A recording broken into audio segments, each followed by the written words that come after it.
very long time. The period time is a No need. we have lots of dinosaurs here. One of my all-time favorite dinosaurs is Believe Tyrannosaurus Rex. How many of you have heard of Tyrannosaurus Rex? Alright, you're pretty familiar with him. Well, Tyrannosaurus Rex lived 66 million years ago, a very long time. The period time is the late Cretaceous period. And during the late Cretaceous period, there were lots of other dinosaurs, and we have fossil records to show us what the world was like. What we don't have a fossil record of is the sound that T-Rex might make. So we're going to use our imaginations right now. The scientists love to use their imagination. And imagine a T-Rex sound. And I want you to give me your best guess of what T-Rex might sound like. I'll give you the count of 3. You give me your best T-Rex sound. Ready? 1, 2, 3. Keep going, go ahead. I'd like to make it do more loud. We might just bring out, there he is. Ladies and gentlemen, this is Hunter the T-Rex. He is our resident T-Rex here at the National Museum. Let's get the hand.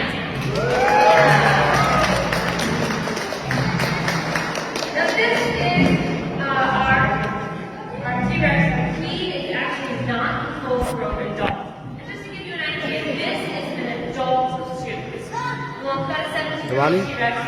It is pretty big, right? Some paleontologists call it a lethal banana because it's about that same size. So let's make some comparison. Gotcha. Is this tooth bigger or smaller than the teeth you see on this T-Rex? This tooth is bigger. So do you think that this T-Rex is an adult like 17 or a kid? He's a kid. I would think he's probably around 6 or 7 years old. Is anyone here around 6 or 7?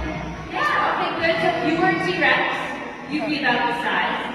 And I bet this T-Rex, I bet he wants a hug. You want a hug, little T-Rex? Let me know. Okay, great. Maybe not as sweet and fluffy as you might look. But when I got pretty close to there, I noticed that T-Rex also has very large nostrils. You all have nostrils too. Put your fingers on your nostrils, not hands. Good, very good. What do you use your nostrils to do? To breathe and to smell. Exactly. Well, T-Rex has very large nostrils. It's a great chance to give a very good sense of smell. Something else scientists love to do, and artists too, we love to experiment. So I have here my leftover lunch. I know. And what I'm going to do is hide my lunch so the T-Rex cannot see it. He'll rely only on his smell. Let's see if he can find my lunch. I'm going to hide it in the wall, and you observe what T-Rex does. I'm going to walk around with him. That's very interesting. I would walk right away. T-Rex would track down on my lunch and come find it. And you know what? Maybe observations and look what we can see, and we can maybe use comparative mapping. Sometimes you're right.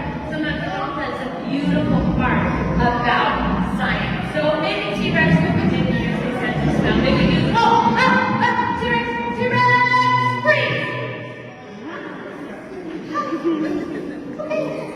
Maybe T-Rex would have a good sense of smell. And it's a good thing that this T-Rex is part of our imaginations, right?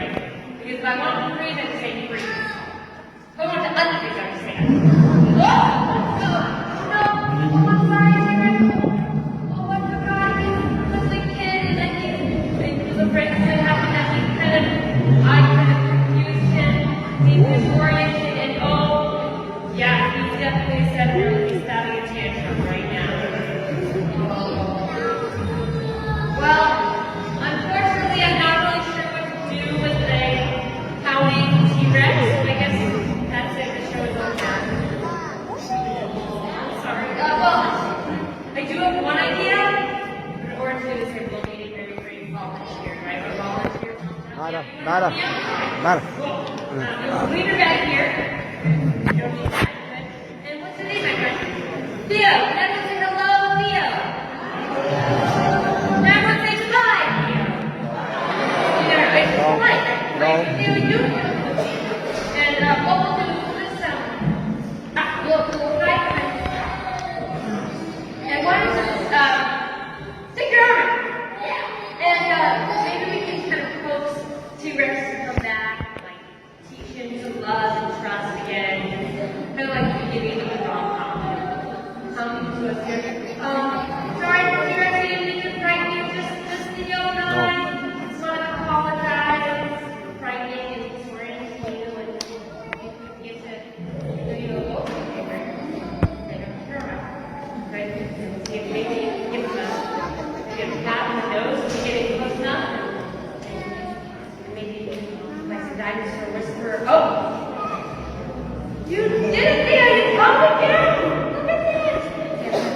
Oh, yeah. You've got the magic touch. Now, I'm so glad that you got to feel T-Rex's nose. Something else that I can figure on this is the skin implant process. You can go ahead and feel it and kind of take some observations. Is it smooth or bumpy or kind of the folks at home before it's kind of very bumpy? Is it like T-Rex's nose? Yeah, it's pretty similar. So the skin implant process is great because it gives science an idea what the skin might look and felt like that artists make representations. But you know this is not the only thing covering T-Rex, right? What else do you think is covering T-Rex? That's their birds are excellent guess. We're very close. So we need one hint. Birds have feathers, exactly. We think that T-Rex might be covered in total feathers, different feathers of a baby bird. And maybe he got them or lost